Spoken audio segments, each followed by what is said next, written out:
Good evening, everyone. Thank you for joining us. I'm Whitney Ward. And I'm Tom Sherry. Mark will be joining us later this evening. We want to get right to our top story tonight. We've now learned the health district here in Spokane is focusing more on specific case investigations and less on general contact tracing. As a result, people who have tested positive are now being told to do their own tracing to notify people they have been in close contact with that they could have been exposed. Health district investigators, though, will still contact employers of people who test positive. That's so those employers can conduct their own contact tracing. And I just want anyone in this situation to know that your family is in good hands. I know it's really hard, but it's not the nurse's fault. It's not the doctor's fault. It's just the way it has to be right now. So she right now is not able to see her sister, who is in the hospital because of coronavirus restrictions. Now, the only contact this family has had with Haley came over FaceTime on a nurse's phone. And coming up tonight at 6, KREM 2's Brandon Jones has that family's full story. In tracking the coronavirus, Spokane Regional Health District reports 275 new cases today, 3 new deaths. In total, 270 people in Spokane County have died from the virus. 1 new hospitalization. Right now, we've got 127 people that are hospitalized. Nearly 17,800 cases have been confirmed countywide. Well, a COVID-19 outbreak in Airway Heights Correction Center also has the prison now setting up alternate housing. This comes after at least 21 people have now tested positive for the coronavirus, and 96 others still have their results pending. Now, individuals were moved into medical isolation cells. Some were also sent to the regional care facility. In the meantime, the main gym will now serve as an alternate housing area. Since the start of this pandemic, 71 inmates have tested positive at that correction center, along with 30 staff members. All right, we're going to hit pause on the COVID stories tonight. We want to talk weather. We've had a beautiful sunny start to the week. It's gorgeous. Now it's just as gorgeous out there. The holiday light show at the pavilion. People have to bundle up, though, because it is chilly. Yeah, it is a chilly night, but day number 2 of December Yes. with sunshine. And boy, you were right. Look at that temperature, 33 degrees. Thankfully, not much of a wind chill because, as you can see, the winds are calm. The radar, as you can see, not showing any precipitation occurring across the area. So look for mostly clear skies tonight before a patchy freezing fog sets up. So you could see some frosty roadways again tomorrow morning. So watch out for some slick roads. 25 will be the overnight low. We hope to burn off the fog and low clouds by mid-morning and then enjoy mostly sunny skies and a high temperature of 39. Looking ahead to the weekend, again, fog and low clouds in the morning. If we burn off the clouds, we'll see partly cloudy skies, and we should see temperatures warm into the low 40s. I'll track the rest of your 7-day forecast coming up in just a few minutes. Sounds good, Tom. Thank you very much. And while we're on that note, tonight is the first ever winter market down at Riverfront Park. It started at 3 o'clock today. It will run until 7 tonight. So our Amanda Rowley is live right now from the market, which is right next to the U.S. Pavilion. So Amanda, how's it going out there? Okay, so we have this one.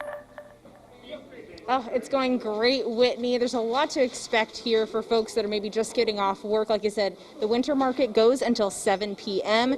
And the vendors, there's several vendors here all spread outside next to the pavilion and inside. And that's where we're on the 2nd floor. I remember when this was all under construction, so it's exciting to see this space now put to use. We've got the Scone Ranger up here. We've got Big Barn Brewery in the back and some pottery. And take a look down below. Follow me down here. We have some natural skincare products, raw honey, and of course some delicious cookies. I may be stopping by there later this evening. Now, I was here earlier today talking to these vendors, and they tell me they're excited to be here because this is a creative, unique, alternative opportunity for them to continue conducting business even with the new COVID restrictions.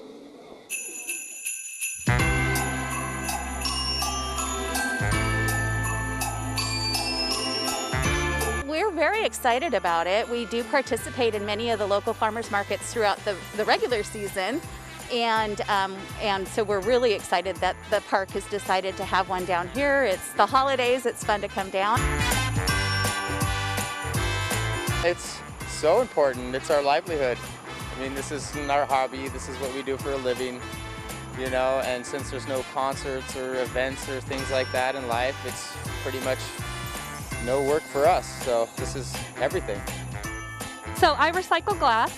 and I make it look like sea glass, so I call it cultured sea glass. Finding something like this has just been amazing, knowing that we have somewhere to go every week for the next 8 weeks. As long as you have an opportunity to be in events like this, is good. It's always good. We're a local grass-finished ranch and growing only grass-finished beef, so we really appreciate the opportunity.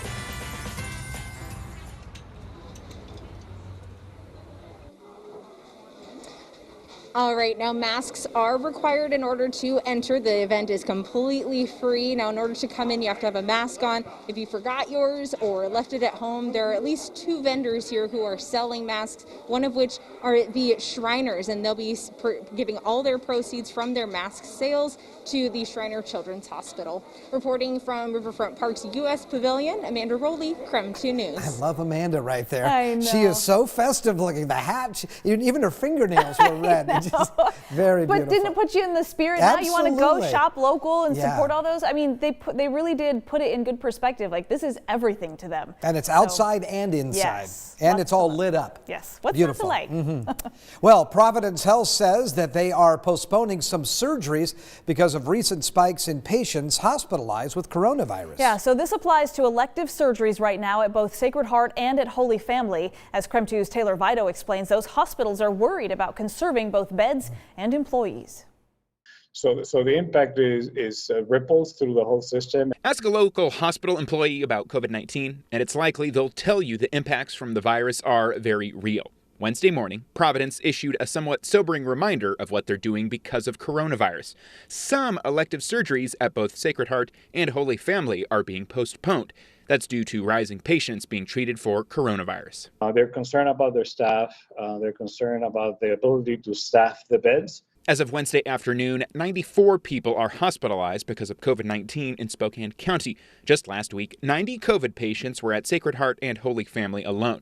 The Spokane Regional Health District noted that hospitals have seen rising patient numbers in general in recent months, which includes COVID patients. But people being treated for coronavirus are different. These patients tend to be more resource intensive for the hospitals because of the care that they require. Representatives from Providence weren't available to speak on camera, but in a statement, the healthcare organization said that its patients and staff were its top priority and that the hospitals were taking steps to make sure they had the capacity. The health district applauded the move, calling it a preemptive action. People should still be able to see their doctors. And I just want to make sure that people understand that if they do need care, please go to your healthcare facility, call your healthcare provider.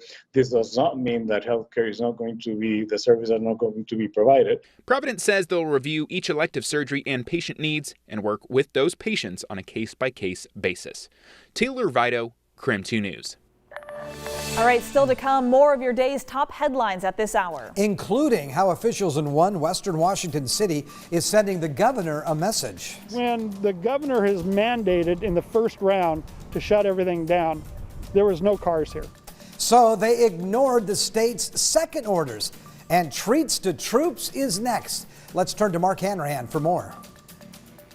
Yes, good evening, guys. I'm live at Fairchild Air Force Base tonight, where despite COVID-19 and the pandemic, the community rallied to make Treats to Troops another success this year. So they are boxing up all these goodies right here, packing them into these care packages and getting ready to mail them overseas to about 300 airmen serving overseas during the holidays. I'll have a live report from Fairchild coming up next on KREM 2 News.